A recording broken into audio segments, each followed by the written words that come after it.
Merci, Monsieur le Président, de me passer la parole. Bonjour à tout le monde. Bonjour, monsieur.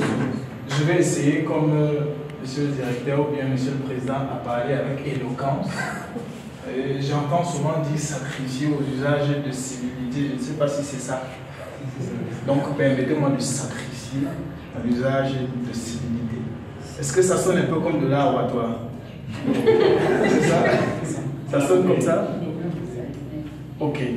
Donc, je remercie déjà tout le monde qui est venu ici pour cette formation, pour cet échange. Parce que je vois ça comme un échange entre nous pour partager ces connaissances. Parmi vous, il peut y en avoir qui ont davantage de connaissances ou bien qui ont des notions qui peuvent nous compléter. Donc, durant cette formation, durant cet échange, s'il vous plaît, n'hésitez pas à poser vos questions, n'hésitez pas à apporter le plus que vous connaissez. Ça va nous enrichir et tout le monde sortira d'ici gagnant. Je remercie le président du club débat et leadership qui a bien voulu venir vers moi, vers ma petite personne, dit Monsieur Sofa, est-ce que vous pouvez venir partager ce moment avec nous où vous allez nous apprendre de votre savoir, votre connaissance. Et j'ai dit oui rapidement parce que je voulais être devant des gens qui sont des entrepreneurs de la parole. Je vais donc me présenter. Le président a dit mon nom. Je m'appelle Benjamin Sofa. Le nom de famille c'est Kembe. Mais depuis un certain temps, les gens ont décidé de couper, de faire Benjamin Sofa pour me reconnaître cette personne et me dissocier de ma famille. Je suis agripreneur et je suis davantage introduit, installé dans les domaines de l'agriculture, de la myciculture, des biotechnologies, je dis les multiplications végétatives de toutes les plantes. Et il y a de cela 4 mois par là, je suis devenu aussi youtubeur. C'est ce qui explique la présence du jeune homme qui est en train de filmer. J'anime une chaîne YouTube qui présente aux jeunes, qui présente à tout le monde les différentes opportunités qu'on peut avoir dans le domaine, les expériences des personnes qui sont installées, qui sont introduites, qui exercent dans le domaine de l'agri-business. La chaîne s'appelle Green Business et sur cette chaîne, on trouve de nombreuses expériences, des formations.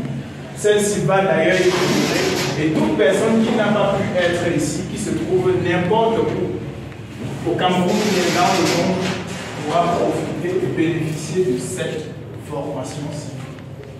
Grâce au club débat et leadership qui m'a convié ici. Alors, le président, c'est vrai que quand il me contacte, il me dit, Monsieur Kemke, je voudrais que vous, avec nous, fassiez une formation. Mais j'ai dit, mais président, vous êtes des entrepreneurs de la parole. Moi, Benjamin Sofa, je suis un agriculteur. Je ne vois pas comment je pourrais venir m'adresser, comme je le dis fort, à des professionnels de la parole. Qu'est-ce que je vais bien pouvoir leur dire? Il me dit non, ce sera une formation en entrepreneuriat. Là encore, je dis bon, en entrepreneuriat, il faut voir. C'est vrai que je suis agripreneur, mais est-ce que je serai capable d'apporter ou bien de coucher mes idées sur un papier ou encore sur un PowerPoint, ou bien ma vision de l'entrepreneuriat? Parce que ici, je vais partager avec vous mon expérience, ou bien l'expérience des gens que j'ai côtoyés. Je n'irai pas sur la globalité ou bien sur un Google que j'ai copié de l'entrepreneuriat où des gens ont travaillé, où on dit l'entrepreneuriat est X, l'entrepreneuriat est Y. J'irai sur mon expérience et l'expérience des personnes que j'ai côtoyées qui sont des entrepreneurs et qui sont en train d'exceller dans leur domaine. Le président poursuit en me disant, vous allez nous entretenir sur l'entrepreneuriat et dans un domaine phare, ou bien dans un domaine que vous maîtrisez, l'apiculture. C'est à ce moment que je dis, c'est tranquille. Parce que s'il faut parler d'apiculture, ici et maintenant, je commence à parler, c'est vous qui m'arrêtez quand vous êtes fatigué. Parce que l'apiculture, c'est un domaine que j'ai commencé, dans lequel j'ai entrepris en second, en pisciculture en premier. Et je me sens tellement à l'aise à l'intérieur. Quand je parle d'apiculture, c'est comme si j'étais en train de parler d'un film télénovelas. Parfois on voit le sourire, parfois on voit comme un grand enfant qui est devant un manga. Donc si à un moment vous voyez que je suis déjà trop dans les... comme les love story, veuillez me comprendre, les abeilles et moi, c'est une histoire d'amour. J'aimerais qu'après cette formation, après cet échange, que ce soit aussi une histoire d'amour entre vous et les abeilles. Parce que si vous aimez les abeilles, vous aimez la nature, c'est-à-dire que vous aimez le monde et vous aimez vous-même. Donc, nous allons donc sur une formation entrepreneuriale, mais notre soubassement, ce sera sur formation d'apiculture à l'école d'une apiculture moderne. Parce que voilà, bientôt 3 ans, je suis passé à aller vers la professionnalisation des choses. Quitter l'apiculture qui est traditionnelle pour une apiculture qui est moderne. Il faudrait que le jeune Camerounais qui sortira d'ici, ou bien le jeune qui nous regardera sur YouTube, aille vers une apiculture moderne qui exploite toutes les avantages, toutes les potentialités de l'apiculture. On n'est plus sur une apiculture de miel. Parce qu'aujourd'hui, quand on parle d'apiculture, quelqu'un dira c'est du miel. Il fait du miel. Et pourtant, le miel, tenez-vous bien, le miel n'est pas, ou bien c'est le dernier des produits dans une ruche qu'un apiculteur pourrait se focaliser à produire. Il y a plusieurs autres produits, plusieurs autres butins qu'on verra tout à l'heure qui donnent beaucoup, mais alors beaucoup d'argent à l'apiculteur.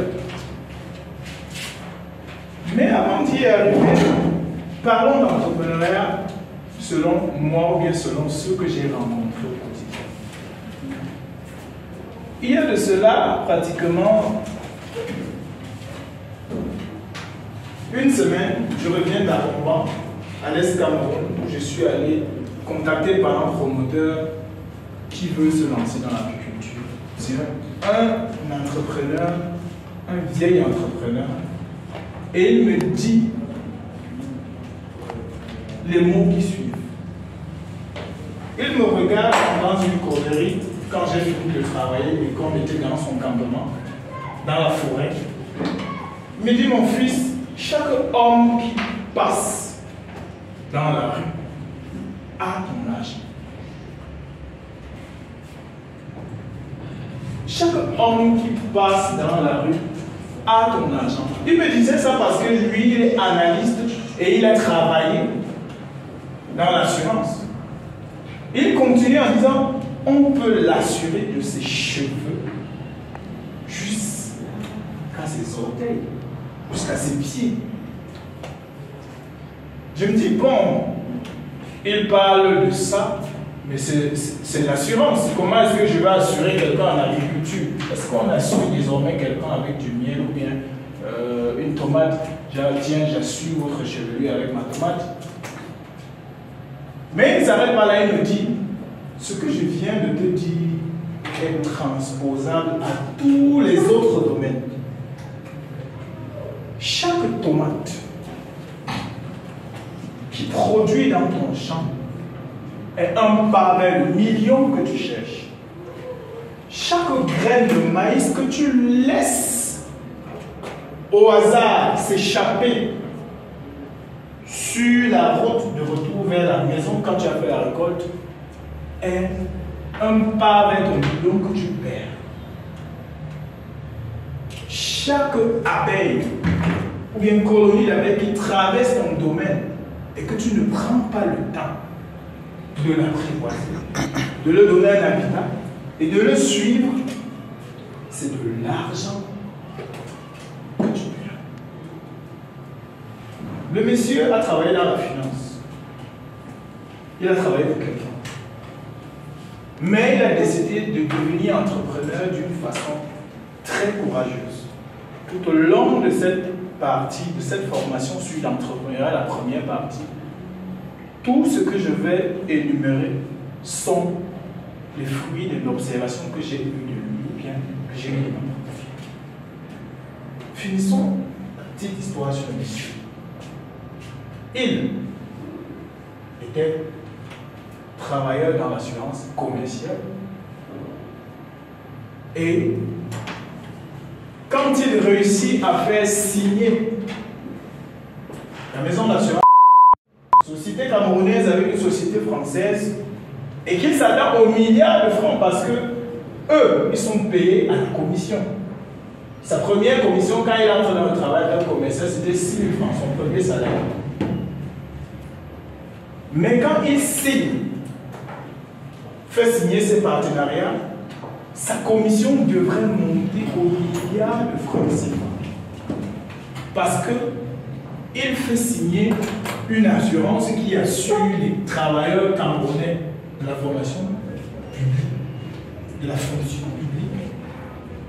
C'est-à-dire que ces commissions sont multipliées par tous les travailleurs. Mais, malheureusement, les patrons ne comprennent pas comment ils vont donner pratiquement plus d'1 milliard de francs CFA à un individu qui est commercial, qui deviendra excessivement riche, peut-être il va ouvrir sa propre assurance ou bien quelque chose. Donc il ne reçoit pas ses commissions. Et du jour au lendemain, il claque la porte, il prend le risque. Ça, c'est un entrepreneur.